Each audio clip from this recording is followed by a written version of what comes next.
Coach. I'd like to welcome you to Western Nebraska. There's a lot of good quarterbacks in the Big 12. Can you compare Joe Gantz to some of those other quarterbacks? Joe's the best. I wouldn't trade him for anybody.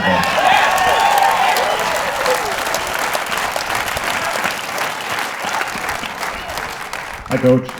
Wanted to know if you're going to go back to the old Nebraska football of option football, or are you going to do something different? Well, you're going to see some things that are similar last year. To last year, you're going to see some things that are different. You know, we're going to call a lot of plays different. I think we're going to be more committed to being a physical, run-the-ball football team, because you got to be able to run the ball to win football games. We all know that. But you know, and there will be some aspects. You'll see some option. You'll see some of the zone read things. And is it going to go back to Coach Osborne's offense? No, we don't, because unfortunately we don't have Coach Osborne running our offense.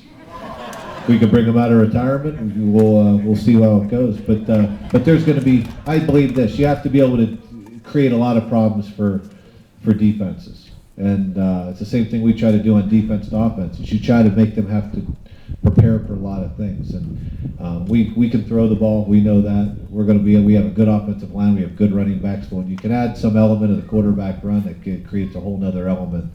And we will have that aspect in our offense, and probably more so as we move forward, as our personnel dictates.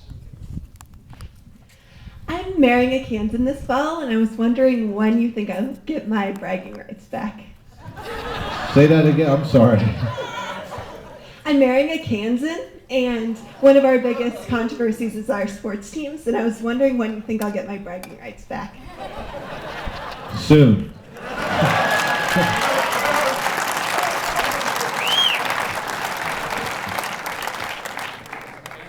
How do you address academics and off-field activity? Well, what we try to do is ultimately we try and hold our kids accountable. We tell them you're going to be held accountable for everything you do as a student athlete. From the time you wake up in the morning to the time you go to bed at night, you're representing them.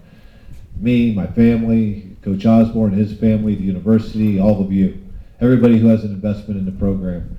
And we're asking them to compete and strive for excellence in every aspect of their life, and represent the right way. And if they don't, then they're not going to be a part of the program for very long. And that's our approach. I wouldn't call it a no tolerance policy that we have, but it's very little tolerance. And it's one that the players are, once again, they bought into it. It's a different atmosphere that they've been around from before. We're asking them to do different things. There's a different culture about the program, and there's a different set of rules, different set of guidelines, and we're asking them to be probably a little more accountable than they have in the past, and we're a little bit more involved in their lives on a day-to-day basis, and that takes some getting used to for young men at that age. But they have their heart at the right place, and they're trying to do the right thing, and I think we're moving forward. Do you plan on giving black shirts to the defensive starters at the end of fall camp? If they are, we'll see.